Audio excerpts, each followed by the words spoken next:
You won't find many places like Hamtramck, Michigan.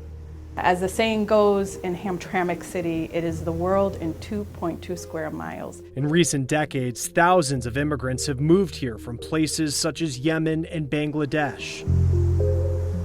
In our school system, we have 19 languages overall. Superintendent Jalila Hassan Ahmed says while her students are a beautiful example of diversity, her district faces challenges that shouldn't be found in the United States. Having a school district that's high poverty, a community that's high poverty, comes with a lot of challenges. The average American school is about 44 years old. The building Superintendent Ahmed brought us to is more than twice as old. She says for the last 30 years, this school has used portable trailers as classrooms to ease overcrowding. The trailers started out as temporary, but they've never left because the building, which houses an elementary and middle school, isn't big enough. This is not the perfect environment that anyone would want their children to be in. You know, in a gated one-room classroom, this is not America. This is not education in America. But her district is expecting a more than $35 million boost through President Biden's COVID relief plan, which breaks down to about $15,000 per student. What does that mean when you hear $15,000 per student here? Well, as I shared, I wanted to cry. You know, just looking at $35 million, I had a mix of emotions. On average, school districts are expecting to see less than $4,000 per student.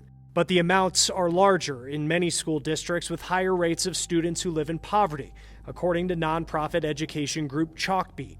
You can't say to school districts to go back to in-person when you know that you failed them, basically. You failed them for all these years by not updating the deplorable facilities. Superintendent Ahmed says she can't use the money to buy a new building, but she can use it to update her district's schools. Some are so old, they're designated historical landmarks. You note that this window is our rescue window, and pull this up.